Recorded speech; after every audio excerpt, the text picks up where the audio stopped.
Hello good afternoon dear friends. आज हम हमारी +2 की जो होम साइंस की बुक है उसका लेसन नंबर 4 प्रोटीन को रीड करेंगे। प्रीवियस वीडियो के अंदर हमने क्लासिफिकेशन ऑफ प्रोटीन किया था। उसके बाद मैंने आपको एक पिक है वो फंक्शंस ऑफ प्रोटीन की भी भेज दिया जो कि काफ़ी सिंपल है।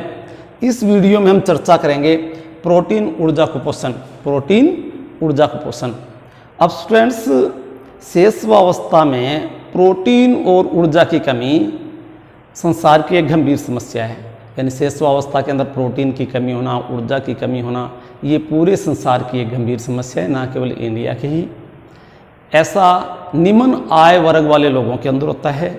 ऐसा वर्ग जिनके लोगों की आमदनी वो कम होती है, उनके बच्चों में ये होता है। और इसकी कमी से प्रोटीन ऊर्जा के कुपोषण की, इसको कुपोषण की समस्या भी बोलते हैं हम, कुपोषण की समस्या जो कि पूरे संसार की एक समस्या है। ये प्रोटीन और ऊर्जा कुपोषण की वजह से क्वाशियरकर और मेरास्मस नामक गंभीर बीमारियां वो बच्चों में हो जाती हैं।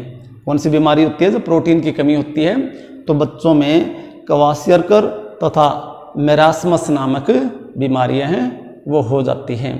तो आज हम पहले क्वाशियरकर रोग है उसके क्या लक्षण हैं, यानी बच्चों में जब क्वाशियरकर रोग होता है तो बच्चा कैसा दिखाई देता है या बच्चे में कौन कौन से लक्षण वो प्रकट होने शुरू हो जाते हैं, वो रीड करेंगे। हाँ, ये प्रोटीन है, ये बच्चे को यदि प्रारंभ के कुछ एक महीनों में, यानी जन्म के प्रारंभ के कुछ एक महीनों में यदि बच्चे में को प्रोटीन ना मिले, प्रोटीन की कमी हो जाए, तो बच्चा पूरे जन्म के लिए ही अल्प विकसित या अविकसित रह सकता है। तो क्वाशियरकर रोग है, ये जब बच्चे में हो जाता है तो बच्चे में किस प्रकार के लक्षण दिखाई देने लग जाते हैं? वो सबसे पहला लक्षण है इसका शरीर की क्रियाओं में परिवर्तन। शरीर की क्रियाओं में परिवर्तन, तो सबसे पहला लक्षण है शरीर की क्रियाओं में परिवर्तन। ये कैसे होता है स्टूडेंट्स?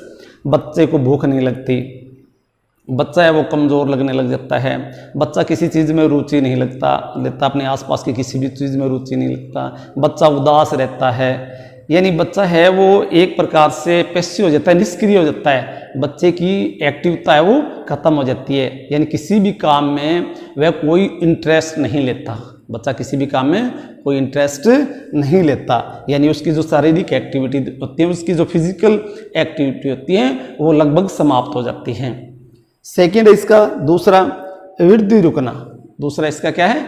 बच्चे की वृद्धि है वो रुक जाती है। किस वजह से?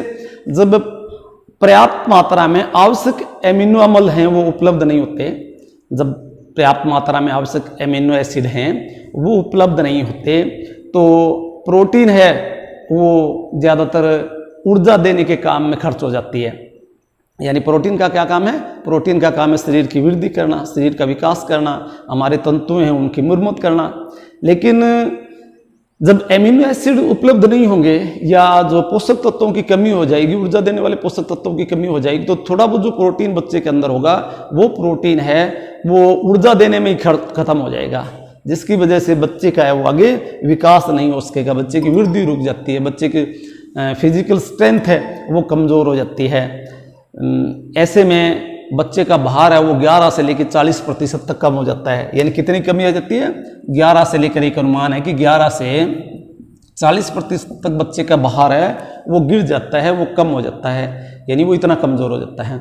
थर्ड है इसका क्वाशियरकर रोग का तीसरा लक्षण है मांसपेशियाँ नष्ट होना। मांसपेशियाँ नष्ट होना, यानी कि प्रोटीन है, प्रोटीन का मुख्य कार्य ही हमारी मांसपेशियों को सुदृढ़ बनाना है, हमारे शरीर का विकास करना है।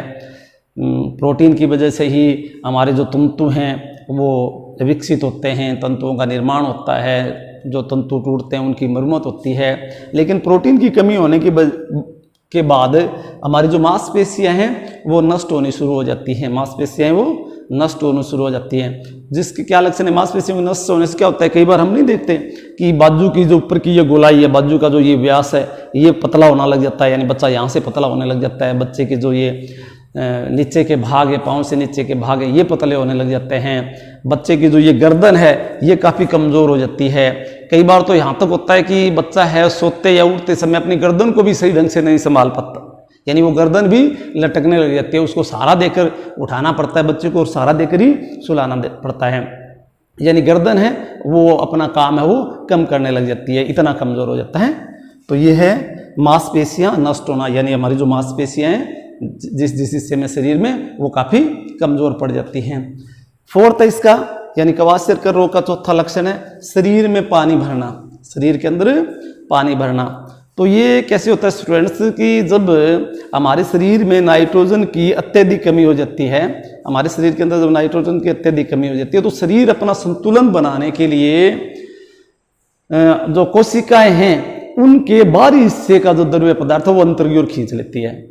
यानी कैसे होता है ये शरीर के अंदर पानी भरने का काम कैसे होता है कि जब हमारे शरीर के अंदर है नाइट्रोजन की बहुत ज़्यादा कमी हो जाती है तो हमारा शरीर है वो अपना संतुलन बनाने के लिए कोशिकाओं के जो बाहरी हिस्से में द्रव्य पदार्थ होता है उसको वो शरीर अंदर खींचने लगता है, जिसकी वजह से शरीर में पानी भरने लग जाता है। कई बार आपने देखे होंगे छोटे बच्चों के पेट है वो काफ़ी बड़े हो जाते हैं, तो इसको ओडिमा बोलते हैं। ये ओडिमा नीचे से शुरू होता है, पाँव के नीचे से शुरू होता है, यहाँ जांघों में, जांघों से पेट के अंदर भी और मुंह के अंदर भी, यानी ये पानी भरने का काम मुंह के अंदर भी पानी भर जाता है, पेट के अंदर भी पानी भर जाता है। तो इसको बोलते हैं ओडिमा यानी शरीर में पानी भरना। ये जब प्रोटीन की कमी आ जाती है तब ये रोग होता है। इसके बाद है पांचवा इसका लक्षण है बालों पर प्रभाव, यानी प्रोटीन की कमी से बालों पर क्या प्रभाव पड़ता है, हमें कौन से ऐसे लक्षण दिखाई देते हैं जिनका प्रभाव बालों पर पड़ता है। तो बाल हैं वो भूरे रंग के हो जाते हैं स्टूडेंट्स, बाल झड़ने शुरू हो जाते हैं, बाल कम हो जाते हैं, रूखे से रहते हैं, यानी बालों में कोई जान नहीं रहती। क्यों कि प्रोटीन हमारे शरीर के हर हिस्से में पाया जाता है, यहाँ तक कि नाखूनों में भी प्रोटीन होता है। इसके बाद अगला इसका लक्षण है छठा चंद्रमा जैसा चेहरा। छठा लक्षण क्या है, चंद्रमा जैसा चेहरा, यानी हमारे अंदर जब प्रोटीन की कमी आ जाती है या कवासियरकर रोग जब हमारे अंदर हो जाता है, यानी बच्चे के अंदर हो जाता है, ये नॉर्मली ये रोग बच्चे के अंदर होता है स्टूडेंट्स, कम उम्र के बच्चों के अंदर होता है। जब ये कवासियरकर रोग हो जाता है तो इस रोग की वजह से चेहरा है वो चंद्रमा जैसा दिखाई देने लगता है। क्यों दिखाई देने लगता है कि चेहरे के अंदर क्या हो जाता है, पानी भर जाता है, चेहरे के अंदर पानी भर जाता है, और पानी भरने से चेहरा कैसा दिखाई देता है, जैसे चंद्रमा हो। और बच्चे के अंदर रक्त की कमी आ जाती है, जिसको एनीमिया बोलते हैं, यानी रक्त की कमी आ जाती है, बच्चे के अंदर एनीमिया हो जाता है। अब पानी भरने का भी क्या है, जब पानी भर रहे हो, जिन जिन अंगों में पानी भरता है उन अंगों को जब आप 3 सेकंड के लिए उंगली से दबा के रखोगे तो वहां गड्ढा बन जाएगा। ये लक्षण है कि कहाँ पानी भरा हुआ है, ये देखने के लिए जब उंगली से 3 सेकंड तक आप दबाओगे तो उसके बाद उस हिस्से में क्या बन जाएगा, गड्ढा बन जाएगा। तो ये 6 जो छठा लक्षण था कवासियरकर रोग का। इसके बाद है 7वां लक्षण, कवासियरकर रोग का 7वां लक्षण क्या है, हमें कैसे पता चलेगा कि बच्चे के अंदर कवासियरकर रोग हो चुका है। इसका 7वां लक्षण है अतिसार होना। क्या होगा, अतिसार होना। अतिसार में क्या होता है कि जो हमारे श्लेष्म सेल्स हैं, श्लेष्म कोशिकाएं हैं वो नष्ट होने लगती हैं, श्लेष्म सेल्स हैं वो नष्ट होने लगती हैं। और श्लेष्म सेल्स के नष्ट होने से क्या क्या होता है, जो पाचक रस हैं उनमें स्राव कम होने लगता है, पाचक रस हैं उनके अंदर स्राव कम होने लगता है, जिसका किस पे प्रभाव पड़ता है, आंतों पे प्रभाव पड़ता है। यानी आंतें अपना काम करना बंद कर देती है या बहुत कम करती हैं, यानी हमारी पाचन क्रिया है वो धीमी हो जाती है। ऐसे में क्या होता है, हम जो कुछ भी खाते हैं वो पचता नहीं, और बिना पचा हुआ भोजन है वो अतिसार के रूप में शरीर से बाहर निकलना शुरू हो जाता है। अतिसार को अपनी भाषा में दस्त बोलते हैं स्टूडेंट्स, जैसे दस्त, बच्चों में दस्त लगते हैं, वो किसके लक्षण होते हैं, कवासियरकर रोग के लक्षण होते हैं। इसमें क्या होता है कि बच्चे को भोजन नहीं पचता और बच्चे का जो खाया पिया है वो दस्त के रूप में उसके शरीर से बाहर निकलता रहता है, उसका रस है यानी उसके अंदर जो ऊर्जा है वो बच्चे को नहीं मिल पाती।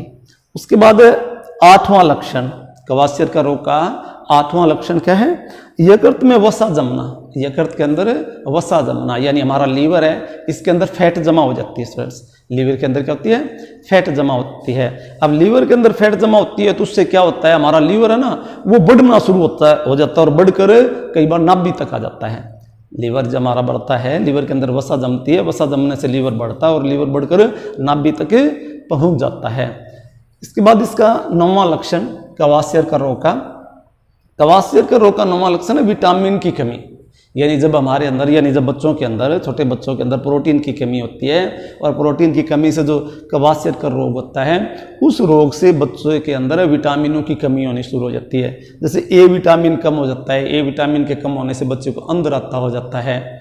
इसी प्रकार बच्चे के अंदर B2 विटामिन कम हो जाता है, और B2 विटामिन कम होने से बच्चे के जो ये होठ के जो ये कोने हैं ये फटने शुरू हो जाते हैं, होठ के कोने ये फट जाते हैं। इसी प्रकार विटामिनों की कमी से बच्चे का मुंह और पेट है उसके अंदर जख्म हो जाते हैं, यानी पेट के अंदर जो जख्म होते हैं उसको हम अल्सर बोलते हैं, यानी अल्सर भी बच्चे को हो जाता है। लास्ट इसके वैसे तो काफ़ी है, मेन आपको मैं बता रहा हूँ इसका 10 यानी 10वां जो कवासियर रोग है उसका लक्षण है संक्रामक होना, संक्रमण होना। संक्रमण होना का मतलब शरीर के अंदर संक्रमण होने लगता है, यानी इसका मतलब क्या हुआ कि शरीर के अंदर रोग प्रतिरोधक क्षमता वो कम हो जाती है, यानी शरीर के अंदर एंटीबॉडीज कम बनते हैं। एंटीबॉडीज कम बनने के से क्या होता है, शरीर की रोग प्रतिरोधक क्षमता कम होती है, और रोग प्रतिरोधक क्षमता कम होने से बच्चे के अंदर रोगों से लड़ने की जो शक्ति है वो कम होती है, और बच्चा विभिन्न रोगों का शिकार हो जाता है, यानी बच्चे के शरीर के अंदर संक्रमण पैदा होना शुरू हो जाता है। कभी उसको कोई बीमारी हो जाती है, कभी कोई बीमारी हो जाती है, क्योंकि बीमारियों से लड़ने की क्षमता बच्चे के अंदर नहीं रहती। तो ये था स्टूडेंट्स प्रोटीन ऊर्जा कुपोषण। प्रोटीन ऊर्जा कुपोषण मैंने आपको बताया कि ये भारतीय नहीं पूरे संसार की एक मुख्य समस्या है, यानी ये कुपोषण की समस्या है। ये ज़्यादातर गरीब देशों में या वो देश जिनके अंदर गरीब लोग हैं, गरीब लोगों के बच्चों में ये समस्या ज़्यादा होती है। अब कुपोषण, प्रोटीन ऊर्जा के कुपोषण की वजह से 2 प्रकार की बीमारियां हैं वो मुख्य रूप से बच्चे के अंदर होती हैं, जिसमें पहली कवासियर रोग और दूसरा मरासमस रोग। आज हमने कवासियर का रोग है, इसके क्या लक्षण हैं, कवासियर का रोग होने से कौन से लक्षण प्रकट होते हैं, बच्चा कैसा दिखाई देता है, या बच्चे में किस प्रकार की विकृतियां आ जाती हैं, ये हमने रीड किया था। कल हम इसका सेकंड पार्ट है, इसकी दूसरी बीमारी है मरासमस रोग, जिसको सूखा रोग भी कहते हैं, इसकी स्टडी करेंगे। अब कवासियर के रोग के मैंने मुख्य लक्षण आपको बताए थे, एक बार फिर रिपीट कर देता हूँ। पहला, शरीर की क्रियाओं में परिवर्तन होने लगता है। दूसरा, बच्चे की वृद्धि है, विकास है, यानी वो रुक जाता है। तीसरा, मांसपेशियां नष्ट होनी शुरू हो जाती हैं। चौथा, शरीर में पानी भरना शुरू हो जाता है। पांचवा, बालों पर भी इसका प्रभाव पड़ता है, बाल झड़ने लग जाते हैं, बाल कम हो जाते हैं। छठा, चंद्रमा जैसा चेहरा हो जाता है, यानी बच्चे में रक्त की कमी आ जाती है। सातवां, अतिसार होना है, यानी कि बच्चे को दस्त लगने शुरू हो जाते हैं। आठवां, यकृत में वसा जमा हो जाती है, यानी कि लीवर है वो बढ़ना शुरू हो जाता है। नौवां, विटामिन की कमी होनी शुरू हो जाती है। और 10वां, बच्चे के अंदर संक्रमण होना शुरू हो जाता है, यानी बच्चे के अंदर एंटीबॉडीज नहीं बनती, यानी बच्चे की रोग प्रतिरोधक क्षमता कम हो जाती है। Thank you, have a nice day students.